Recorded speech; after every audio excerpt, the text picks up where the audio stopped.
미국의 학자 융자금 제도가 7월 1일부터 대폭 바뀌게 돼 대학생들과 학부모들의 주의가 요구되고 있습니다. 트럼프 행정부가 피난민 신청자들을 무더기로 신속 기각하고 추방 절차에 넘긴다는 계획을 세웠다고 CBS 뉴스가 보도했습니다. 팬데믹 이후 미국 내 청년 실업률 상승의 주 원인이 인공지능 확산보다는 원격 근무 증가에 있다는 분석이 나왔습니다. 트럼프 대통령이 DNI 국가정보국장에 빌 풀티 연방주택금융청 청장을 파격 발탁했습니다. 독감 백신을 추가로 접종한 어린이 100명 가운데 최대 14명에게 독감 예방 효과가 나타났다는 새 연구 결과가 발표됐습니다. 시청자 여러분 안녕하십니까? 워싱턴 뉴스 투데이입니다. 미국의 학자 융자금 제도가 7월 1일부터 대폭 바뀌게 돼 대학생들과 학부모들의 주의가 요구되고 있습니다. 대학원과 학부모들에 대한 플러스 학자금 융자에 새로운 한도가 생기고 펠그란트 자격이 좁아지면서 상환 프로그램은 7개에서 2개로 통합됩니다. 한면택 기자가 보도합니다. 트럼프 공화당이 1년 전 서명 발효시킨 BBB법에 따라 4,500만 명이나 이용하고 있는 대학 학자 융자금 제도가 7월 1일부터 대폭 바뀌게 됩니다. 첫째, 대학원생과 학부모들에 대한 학자금 융자인 플러스론에 새로운 한도가 설정됩니다. 7월 1일부터 새로 받는 일반 대학원생들의 학자금 융자에는 1인당 연간 $25,000, 학위 전체에는 $100,000까지만 융자받을 수 있게 됩니다. 학부모들이 받는 플러스론에는 연 $20,000, 전체로는 $65,000로 제한됩니다. 의사, 수의사, 약사, 변호사 등 전문학위 대학원들인 메디컬 스쿨, 로스쿨 등의 대학원생들에 대한 한도는 연 $50,000, 토탈로 $200,000까지 학자융자금을 받을 수 있게 됩니다. 연방 학자융자금을 이용하는 미국인들은 라이프타임, 평생 전체로는 $257,500까지 연방 학자금 융자를 이용할 수 있게 됩니다. 다만 7월 1일 이전 이미 받은 학자융자금은 새로운 한도가 적용되지 않습니다. 둘째, 연방 무상학비 보조인 펠그란트를 받을 자격이 일부 제한됩니다. 장학금이나 무상원조가 수업료 학비보다 많을 경우 펠그란트를 받지 못하게 됩니다. 소득은 적지만 자산을 많이 갖고 있을 경우에도 무상원조인 펠그란트를 받지 못하게 됩니다. 예를 들어 연소득은 $10,000로 저소득층이지만 $10,000,000어치의 재산을 갖고 있으면 펠그란트를 못 받게 됩니다. 이를 위해 팹사를 제출할 때 현금 보유를 보여주는 체킹, 세이빙 계좌나 사업체 순가치, 투자원 가치 등을 밝히도록 의무화됩니다. 셋째, 졸업 후 시작하는 상환 방법에도 큰 변화가 시작됩니다. 7가지 상환 방법이 2개로 통합됩니다.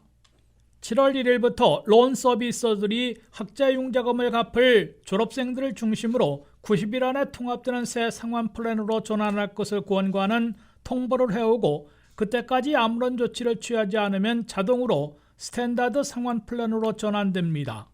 특히 바이든 말기 신설돼 700만 명 이상 등록했던 세이브 플랜이 2028년 7월 1일에 완전 폐지되지만 그보다 훨씬 앞선 올해 7월 1일부터 새로운 2가지 상환 플랜으로 전환할 것을 독려받게 됩니다.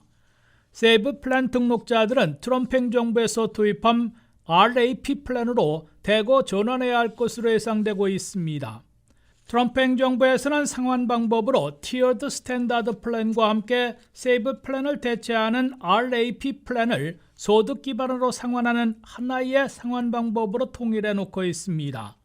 WKTV 뉴스 한면택입니다. 트럼프 행정부가 피난민 신청자 수백만 명에 대해 인터뷰나 청문회 없이 무더기 신속 기각하고 추방 절차에 넘길 계획을 세웠다는 미 언론의 보도가 나왔습니다. 현재 계류 중인 피난민 신청자들은 이민서비스국에 150만 건, 이민법원에 230만 건이나 되는 것으로 집계되고 있습니다. 트럼프 행정부가 피난민 신청자들을 미국에서 신속 추방하려 계획하고 있는 것으로 보도됐습니다. 트럼프 행정부는 이민서비스국과 이민법원의 적체 현상을 빚어온 피난민 신청자들을 무더기로 신속 기각하고 추방 절차에 넘긴다는 계획을 세웠다고 CBS 뉴스가 보도했습니다. 트럼프 행정부는 특히 무더기 신속 기각을 위해 이민서비스국의 인터뷰나 이민법원의 청문회 없이 기각 처리할 방침으로 나타났습니다. 트럼프 행정부가 신속 기각할 피난민 신청자들 가운데 최우선 순위는 미국에 들어온 지 1년 이상 지난 후에나 난민 신청 서류를 제출한 경우인 것으로 이민국 지침은 밝히고 있습니다. 현재 이민서비스국에 계류돼 있는 적재 이민 신청서 1,170만 건 가운데 피난민 신청자들은 150만 건에 달하고 있는 것으로 나타났습니다. 이민법원에 계류 중인 적체 건수 330만 건 중에 다수인 230만 건이 피난민 신청자들로 집계됐습니다. 트럼프 행정부는 전임 바이든 시절 물밀듯 몰려들어온 난민 신청자들 중에 상당수가 사기 패턴에 해당된다고 보고 거의 대부분 시간 걸리는 이민국 인터뷰나 이민법원의 청문회 없이도 기각 처리한다는 계획을 세운 것으로 강조하고 있습니다. 피난민 신청자들은 트럼프 행정부 들어 거의 수속이 중단돼 오다가 아예 무더기 기각되는 운명을 맞고 있는 것으로 보입니다. 무더기 기각되는 피난민 신청자들은 이민서비스국의 기각 결정이 내려지는 동시에 추방 절차에 넘겨지게 됩니다. 추방 절차에 넘겨지면 연방법무부 산하의 이민법원, 이민항소위원회에 호소할 기회를 얻을 수도 있으나 트럼프 행정부가 이민 판사들을 대거 교체하고 청문회 없이도 대거 기각 처리하고 있어 최종 추방령을 받게 될 것으로 예상되고 있습니다. 최종 추방령을 받은 즉시 이민법 위반자에서 형사범죄자로 바뀌고 FBI의 수배자 명단에 등재됩니다. 최종 추방령을 받고도 미국을 떠나지 않고 잠적한 사람들은 140만 명이나 되고 있습니다. FBI 수배 명단에 오르면 미 전국 어디서나 교통단속만으로도 수배된 범죄자로 체포당하게 될 걸로 보입니다. 팬데믹 이후 미국 청년들의 취업난이 이어지는 가운데 그 원인을 둘러싼 새로운 분석 결과가 나왔습니다. 뉴욕 연방준비은행은 최근 보고서를 통해 인공지능 확산보다 재택근무 증가가 청년 실업률에 더 큰 영향을 미쳤다고 밝혔는데요. 특히 기업들이 신입사원 교육과 멘토링에 어려움을 겪으면서 경력직 채용을 선호하는 현상이 두드러진 것으로 나타났습니다. 안혜린 기자의 보도입니다. 미 청년층 취업 시장이 예전만 못하다는 이야기가 이어지는 가운데 그 원인을 둘러싼 새로운 분석 결과가 나왔습니다. 최근 연방준비은행은 팬데믹 이후 미국 내 청년 실업률 상승의 주요 원인이 인공지능, AI 확산보다는 원격 근무 증가에 있다고 분석했습니다.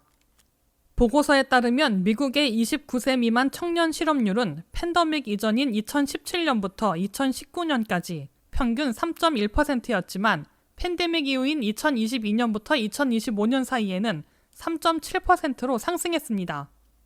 특히 이러한 변화는 원격 근무가 가능한 직종에서 두드러지게 나타났습니다. 재택근무가 가능한 사무직과 전문직 분야에서는 청년 실업률이 팬데믹 이전보다 평균 1%포인트가량 높아졌습니다. 반면 같은 직종에 종사하는 경력자들의 실업률은 오히려 소폭 감소했습니다. 반대로 제조업이나 서비스업처럼 현장 출근이 필수적인 직종에서는 청년층과 중장년층 간 실업률 격차가 크게 나타나지 않았습니다. 연구진은 원격 근무 환경에서는 신입사원을 교육하고 업무에 적응시키는 과정이 더 어려워질 수 있다고 설명했습니다.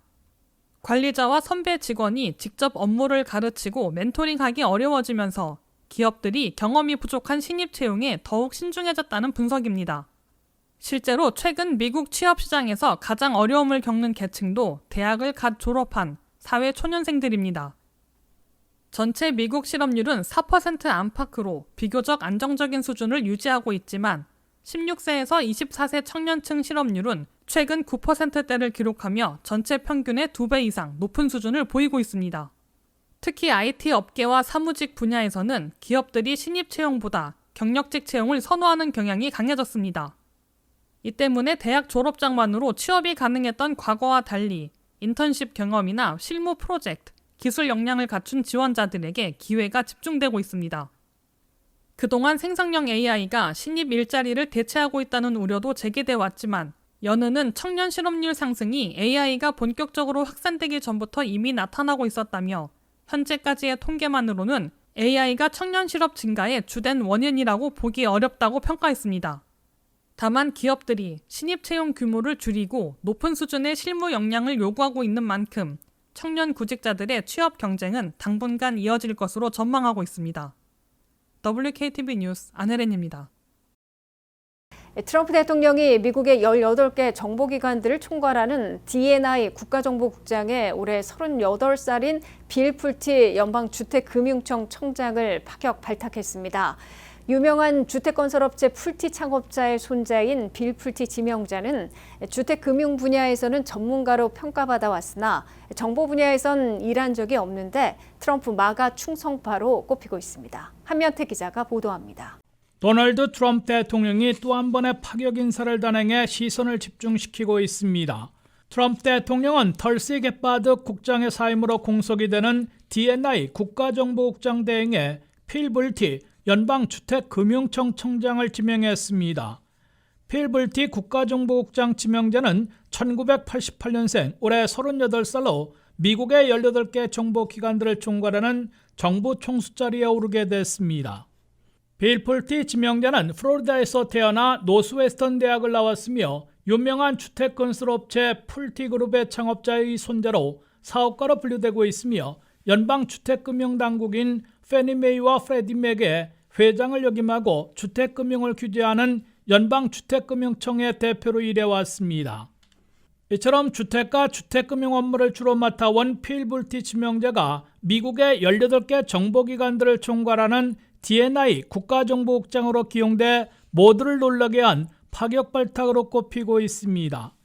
빌 풀티 지명자가 38세에 국가정보국장에 파격 발탁된 배경에는 그가 트럼프 대통령은 물론 마가 운동에 앞장서온 충성파이기 때문으로 해석되고 있습니다.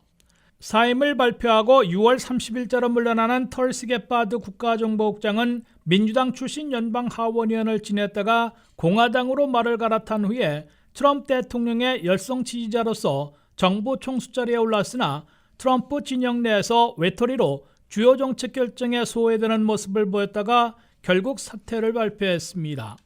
빌 불티 국가정보국장 대행이 취임하면 CIA 중앙정보국, DIA 국방조국 등 내노라하는 미국의 18개 정보기관들을 총괄하게 됩니다.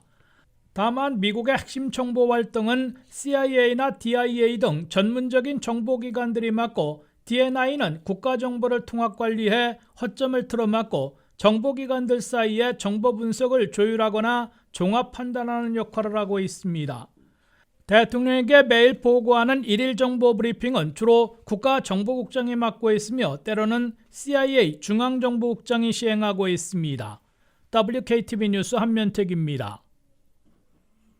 독감 백신을 추가로 접종한 어린이 100명 가운데 최대 14명에게 독감 예방 효과가 나타났다는 새 연구 결과가 발표됐습니다. 이 하버드 의대와 매사추세츠 종합병원 연구진은 독감 백신을 접종한 어린이들의 독감 발병 위험이 유의미하게 감소했다며 백신 접종이 질병 예방에 실질적인 도움을 준다는 근거를 다시 확인했다고 밝혔습니다. 안혜린 기자의 보도입니다. 어린이 독감 백신의 효과를 확인한 대규모 연구 결과가 공개됐습니다.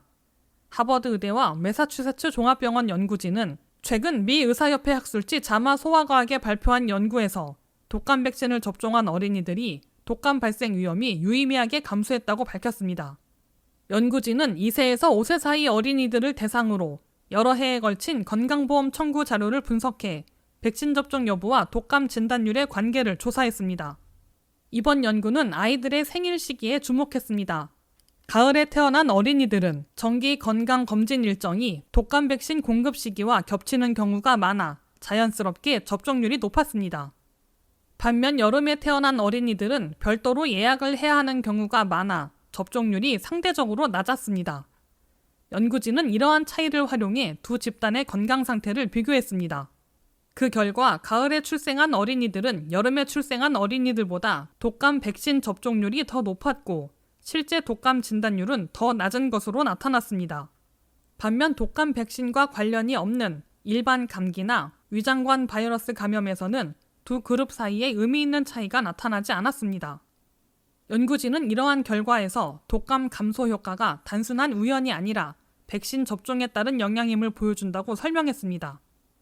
이번 연구는 최근 어린이 예방접종 정책을 둘러싼 논란 속에서 나온 결과라는 점에서도 관심을 받고 있습니다.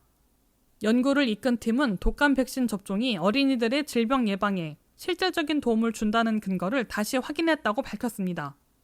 또 연구진은 이번 분석 결과를 미국 전체 어린이 인구에 적용할 경우 매년 수십만 건에서 최대 100만 건에 가까운 독감 감염을 예방할 수 있을 것으로 추산했습니다. 전문가들은 독감이 어린이들에게서 매년 반복적으로 유행하는 호흡기 질환인 만큼 예방접종이 여전히 가장 효과적인 예방법 가운데 하나라고 강조하고 있습니다. WKTV 뉴스 안혜린입니다. 이상으로 워싱턴 뉴스투데이를 마치겠습니다. 시청해주신 여러분 고맙습니다.